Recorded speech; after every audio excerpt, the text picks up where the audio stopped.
Hey babe, what's going on? Can I come over? I missed you so much tonight.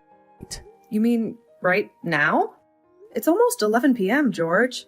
What are you doing this late out on a Wednesday night? What do you mean, what am I doing? Don't you want to see your future husband? We were just out with the guys, having a good time. You know how it gets, right? Just a few beers to unwind after a long day at the office. We just finished up this epic game of pool, and I was thinking about heading home until I remembered something. That depends. Have you been drinking? Because if you have even a drop of alcohol in your system, you can forget about coming over. Drinking? Of course not. Why would you even think that? Come on, babe. Don't be like that. No? That sounds an awful lot like you are slurring your words, George. You know the deal. You can't come over if you're drunk. I have to get up early for work tomorrow and babysit my niece after school. I don't need the added stress of taking care of you, too. But babe, come on. I do too. It works out great. We both have to get up early. So wouldn't it be easier if I just crashed here? Think about it. Less commuting, more cuddling. You always say that and then show up blasted out of your mind. It's late and I don't have the time or energy to deal with you when you're drunk. Go home, George. Get some sleep. We can see each other tomorrow after work, okay? Okay, fine. But I'm just saying, I'm gonna get super lonely without you tonight.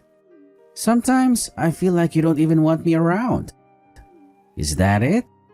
Do you have second thoughts about marrying me? I'm marrying you, idiot. Of course I do. But right now you're reeking of alcohol and I don't have the energy to deal with you stumbling around in the middle of the night when I'm trying to get some sleep. Oh, come on, please? Don't be like that. My place is so far away, and this couch looks comfy. The answer is no, George. And for the last time, my name is Marissa, not Kev. I'm already in bed, wrapped up, nice and cozy. Are you sure? We can cuddle all night, and I'll even get up when you do in the morning. You won't even have to hear the alarm. Yeah, sure. Like the last time you got to my place wasted and passed out on the couch, promising to make breakfast but sleeping through my alarms. And the last time before that? Do you black out so badly that you forget you say that every single time? You never stick to it either. I'm tired of rolling over for you when you're belligerent and hungover. Marisa, I want to see you. We've been so busy with work and the wedding prep. I barely get to see my beautiful fiancé. Yeah, well, that's what happens when we both have jobs and don't live together. We're getting married next month anyway. Soon you'll see me all the time. It feels so far away. It wouldn't be this bad if someone said she was okay living together before the wedding. Now you're just being ridiculous. I never said that. We never talked about it. You just kept coming over and crashing with me. You always said you preferred it that way. I don't remember saying that. Maybe it's because you're drunk? George, I'm going to bed. Please get home safe and drink some water while you're at it. Come on, Marisa. Hey. Hey, babe. I'm so sorry about last night. I woke up with a pounding headache and a vague sense of dread. The last thing I remember is the guys buying round after round, and then nothing. Did I do anything stupid again? I appreciate your apology. You do that a lot, though. It's starting to worry me. Is this just who you are, George? The guy who shows up at my door drunk in the middle of the week, then forgets everything the next day? No, I swear. I don't get drunk that often. Last night was just a special occasion, you know. The guys wanted to celebrate my, almost last days of freedom. They threw me a whole secondary bachelor party right there at the bar. They wouldn't let me pay for a single drink. Wouldn't you know it? The best part? I somehow managed to stumble home at 1 a.m. and still drag myself into work on time. See? Totally responsible. 1, you reek of stale beer. And 2, you were texting me at 11 p.m. practically begging to crash here. Just need a place to rest my weary head, you said. Funny how that changes when the morning light hits. Right. The texts. Okay, so maybe I did have a few more drinks than I planned. But hey, that reminds me, you don't have any plans on Friday, right? Let's go out for a real celebratory dinner, just the two of us. My treat, of course, to make up for last night. I wish you'd asked me for that yesterday, George. I just made plans. What do you mean you have plans? With who? Why would you be spending time with someone else the night before our wedding? Sorry that I want to hang out with my mom. She actually called and asked me to come get lunch with her, and shocker, your mom too. They're planning some kind of girls' day out. Whoa, what? Why would you want to do that? Sounds like torture. I don't know, maybe it's because I would like to have a good relationship with my mother-in-law someday, especially since we're about to become a family. Is that so crazy? Ouch, you're moody today. Look, if you don't want to go out with me on Friday, that's fine. But you don't need to snap at me. Maybe it's because someone cut me up last night with their drunken antics and is now trying to control who I spend my time with. You can come if you want, George. I never said you couldn't. Gross. No, I don't want to spend any more time with your mom or mine than I have to. They can have their little bonding session without me. Geez, George, that's your mom. Listen, I'll just text you when we're done. We can go out after, okay? But frankly, after last night, I might need some serious convincing. All right, sounds good. But seriously, lighten up a little. It's just lunch. Besides, what could possibly go wrong? Hey, George! I just finished up work. Remember that new rom-com we were talking about seeing? I finally got tickets, and there's a showing in like an hour. Want to grab some popcorn and cuddle up? Sorry, babe. I just met up with the guys at the bar. They were already a few rounds in, and you know how it is. Once they get started...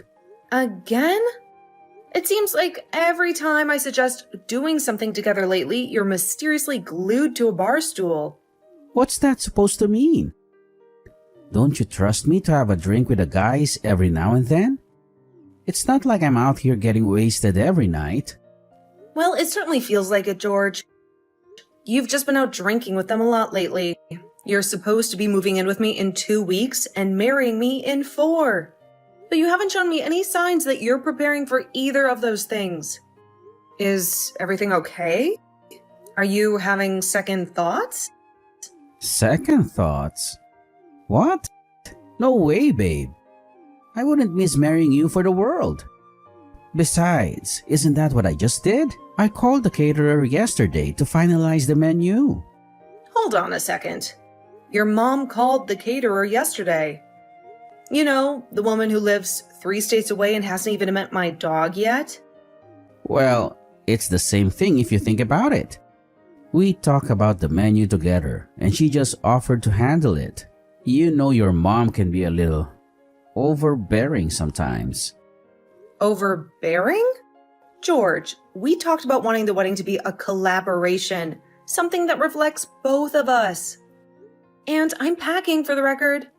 I've been slowly collecting boxes and decluttering for weeks. Yeah, well, of course you are. You're way more organized than me, that's for sure. But don't worry, I'm excited about that too. The wedding so soon. We'll be living together like a real husband and wife in no time. Honeymoon in the Bahamas, just the two of us. Can't wait. Exactly. I hope you've started to pack your stuff, George. Moving will take some time, especially if you plan on bringing everything you own. My place isn't quite as spacious as yours. Wait, what? Your place? I thought we were moving into my apartment. It's bigger, closer to work. We talked about this months ago, George. My house is already set up and it's close to my mom's house. You know, she's gone into chemotherapy treatments, right? Oh yeah, of course. Look, I'm so sorry. I completely forgot. You're such a good daughter to be there for her during this difficult time. Thanks, babe. I appreciate it. It's a scary time for her and I want to be there for her as much as I can. Besides, wouldn't it be easier to just stay at my place for now? Less moving hassle, you know? Sure, of course. Whatever works for you. She's gonna be a part of my family soon too. The least I can do is help you take care of her. Thanks, babe. I appreciate it. Listen, the movie tickets are going to waste if we don't hurry. How about we reschedule for another night? You can come over and help me pack for the move? Of course. Oh, the guys are ordering another round. I promise I'll start packing this weekend. My Fridays are always too busy for work. They drag on forever. These reports just pile up. You know how it is, honey. Yeah, about that. We should talk about how much you've been drinking lately, George. It seems like every Friday night turns into a marathon at the bar with the guys. Isn't there anything else you'd rather be doing, especially with the wedding just a month away? What do you mean? The guys are just trying to have a good time before before we tie the knot, you know? Celebrate my last hooray as a single man and all that. Well, tied down? Glad to know that's how you see it, George. Is this just a prison sentence for you? Because if you're having doubts, we can talk about them. No, that's not what I meant at all. You're the woman of my dreams. The future Mrs. Whatever. The point is, I'm excited to get married. It's just, the guys, they're all getting a little sentimental, you know. We've known each other since high school. It doesn't matter. They'll get over it. But frankly, George, I'm just worried about your health, that's all. Your liver cannot survive on a steady diet of bar food and cheap beer. I know. Look, I'll cut back. I promise. I wouldn't want to miss out on anything with you, especially not our honeymoon in the Bahamas. Think about it. White sand beaches, crystal clear water. My point exactly. Your health isn't just about the honeymoon, George. It's about building a life together. A life where you're healthy enough to keep up with me, to maybe even start a family someday. I know, you're right. I promise I'll be cutting back soon, especially when we're married. No more late nights at the bar, I swear. Tomorrow, I'll send you pics of my packing boxes to prove I'm getting ready. How's that for a start? I've been waiting for an hour. You said the truck would be here by noon and the movers by 2. Do you know when you'll be able to get here, or should I just start loading the boxes myself? Right. Yeah, so listen, there's a bit of a situation. I can't make it. The truck rental place had some kind of computer glitch, and apparently they don't have any vehicles available today. Huh? We agreed you'd be moving today. We even color-coded the boxes based on which room they go in. This is the day we were supposed to finally be living together, remember? Funny story. About that, see, I'm not even close to being ready.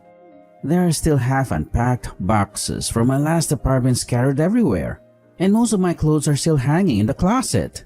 Funny? You had weeks to get ready, George. Weeks where you promised you'd be packing and decluttering. It's not like this all just magically appeared overnight. Hey, weeks where I had to work a full-time job and deal with all the wedding prep stuff, you know. Wedding favors, seating charts, the caterer keeps changing the menu on me. It's been stressful. Okay, now you're definitely joking, right? I've been doing everything for this wedding. From the venue to the flowers, the decorations, even the freaking cake tasting, I've been handling it all. All you've been doing, apparently, is drinking with your friends every night. Well, look, my friends keep inviting me out to celebrate the bachelor life before it's over.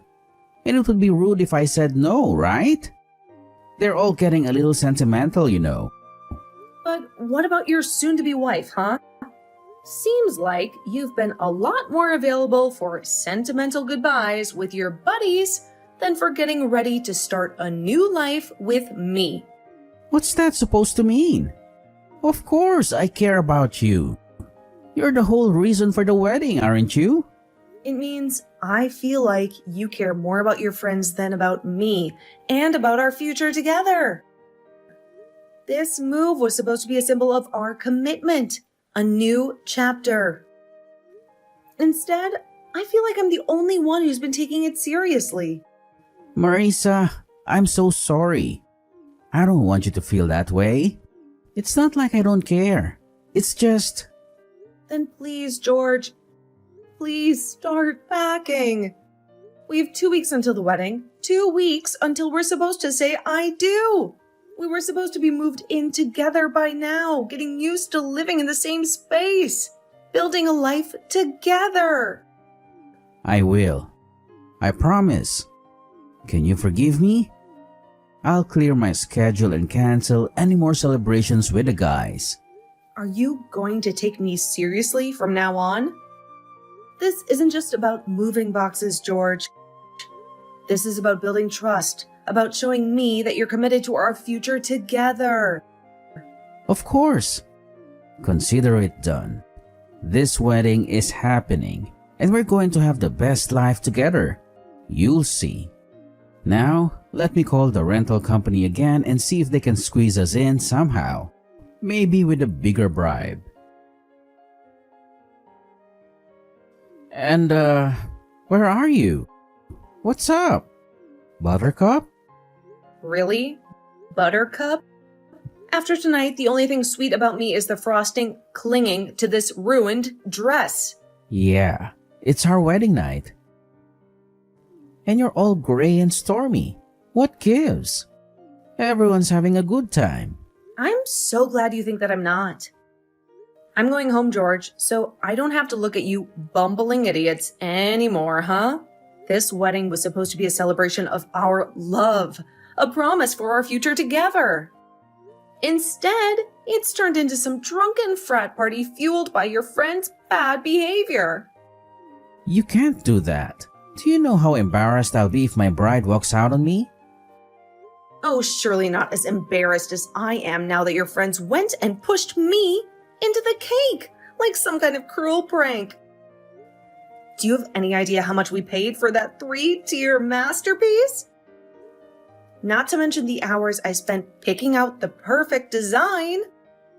All ruined because your friends couldn't hold their liquor. Oh, that. You're not still mad about that, are you? They were just having fun, trying to lighten the mood. Do you have any idea how much we paid for that cake? Not only that, your friends are wasted and ruined. The dress I paid thousands for with buttercream frosting smeared all over it in front of everyone. You need to loosen up, babe? It's a party, you say? It's a wedding. Our wedding. A sacred ceremony that marks the beginning of our life together. Not an excuse for your friends to get blackout drunk and disrespect your wife. Yeah, our wedding. Where my friends can drink as much as they want and celebrate with a happy couple. That's not the purpose of a wedding, George. Maybe if you weren't so wasted yourself, you'd understand that I am humiliated. And honestly, I think our friends and family are too.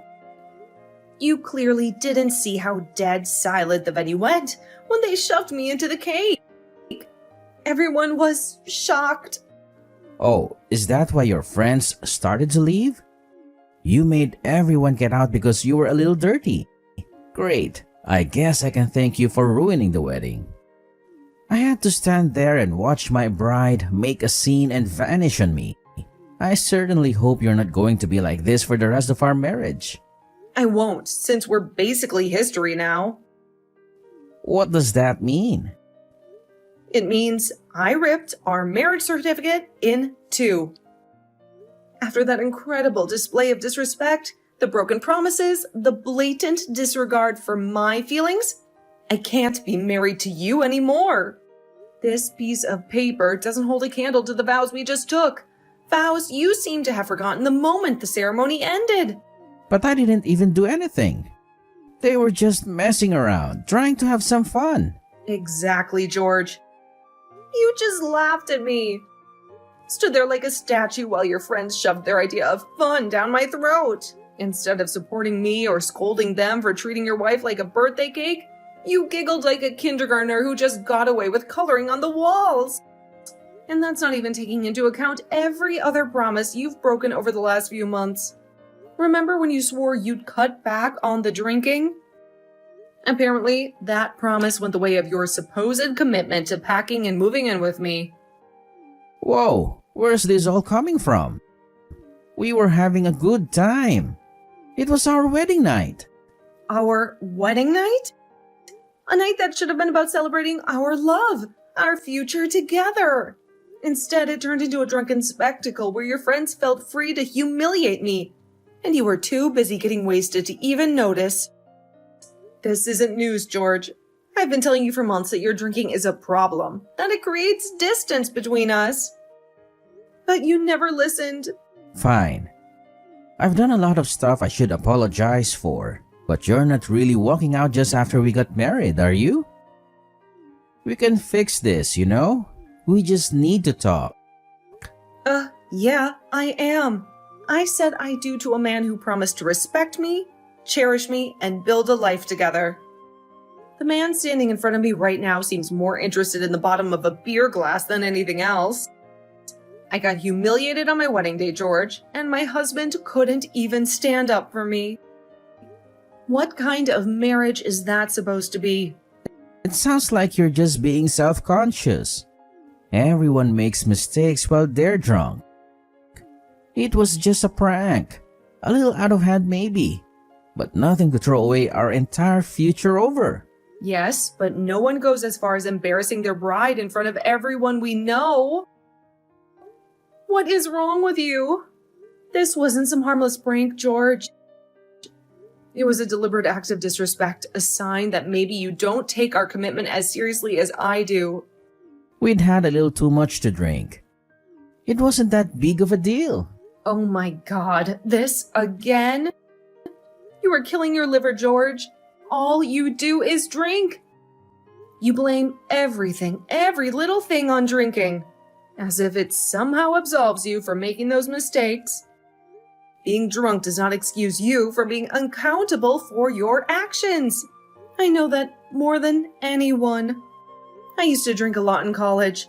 I made a lot of mistakes that I had to learn how to take responsibility for. Now, I know that it's possible to not cross those boundaries when you drink, especially not at a wedding, one of the most critical events in our life together. I get it. You hate people who drink. But is this really the answer? Can't we just talk about it? No, George. I hate people who use drinking as an excuse for crossing boundaries. Like you, apparently.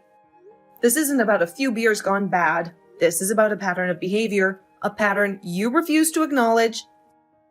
So I'm done trying to fix what's broken. Hey, no. Calm down there. We can fix this. Relationships take work, you know that.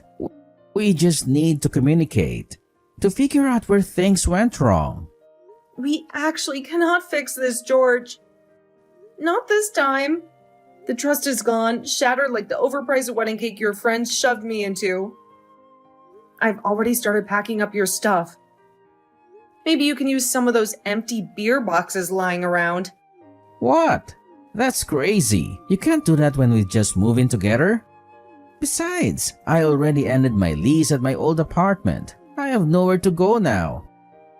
Marisa, you can't leave me on the curb like yesterday's trash. I can, and I will. Maybe one of those drinking buddies of yours will let you crash with them.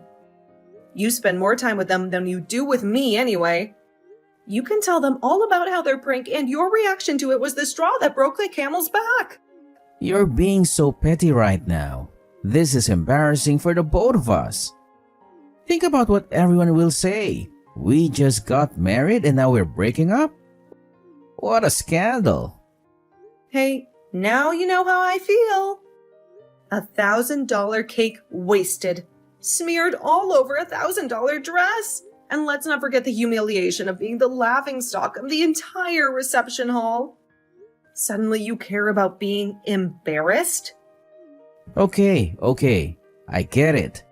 I didn't think about how expensive everything was in the heat of the moment. It was stupid of them to do that, and I should have stopped them. Uh-huh. And here I thought you were the life of the party, the one everyone was looking to for a good time.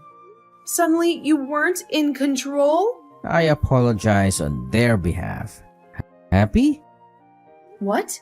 Is that all you have to say? Happy?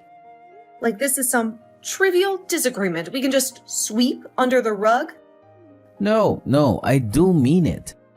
I'm so sorry about it. I appreciate that you care about my health and are worried about all the drinking, even if I don't agree with you completely.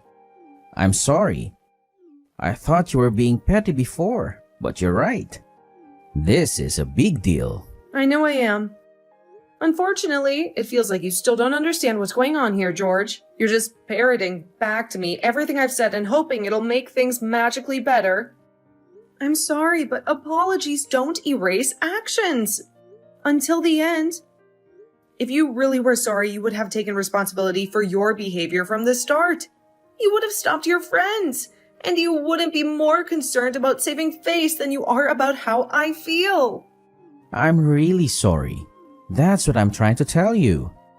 I just think we'll both be really embarrassed if we break up right after we spent thousands of dollars on our wedding. Especially after all that money went to waste on the cake in your dress. Please use your thinking cap for another second. George, I can't go back to someone who let that happen to me. Nor can I be with someone who thinks that a social standing means more than treating their wife with respect. You're not the only one who's mad about the way the wedding went. There has to be something I can do to make you forgive me. I can apologize 1,000,000 times if you want. Apologies mean nothing if you're not understanding what you did wrong. I presented all of my issues to you before, and you've always written them off. Now you're only apologizing because I'm threatening to leave. Shameful. The only thing you can do at this point is pay for the damages to the venue. Thanks to the cake incident and all of the leftover wedding fees. Wait, I can't do that. Well, it's not exactly you. I got off the phone with your parents earlier, and they want to cover everything with the compensation fee for me is an apology for the complete humiliation I experienced at the hands of you and your friends. You'll be paying them back. Whoa. I can't do that. I shouldn't have to pay my own parents for something that they already said they would cover. This isn't my problem. They offered and I accepted. If you really don't want to do it, maybe you should have considered my repeated concerns about your drinking habits. I can't believe you decided this without me. I shouldn't have to shell out my hard-earned cash because you can't take a little joke. Maybe they should be paying for you to take some anger management lessons. God, I'm gonna be out so much. I won't be able to hit the bar for months. Interesting that you suddenly care when it comes to alcohol. Whatever, George. Nothing that you can say at this point would sway me. I never had anger management, but you don't really mean that. You're just a sad, pathetic excuse for a person who only thinks about himself and his vices. Wow. So that's what you really think of me, huh? I can't believe I married you. I can't believe I married you, but here we are. Sometimes we make mistakes when we think we're in love. Maybe this will be a good lesson for you. George, spend more time thinking and less time drinking. I wish you luck with paying your parents back and finding a place to stay. Neither of those are my problem anymore. I don't ever want to see you or your buddies again. Understand? What? No! Bye, George. No, wait! Hold on. Marisa, I can explain. Sadly, this wasn't the last time I heard from my now ex-husband. George attempted to contact me often, to the point that I had to block his phone number and all of his social media accounts.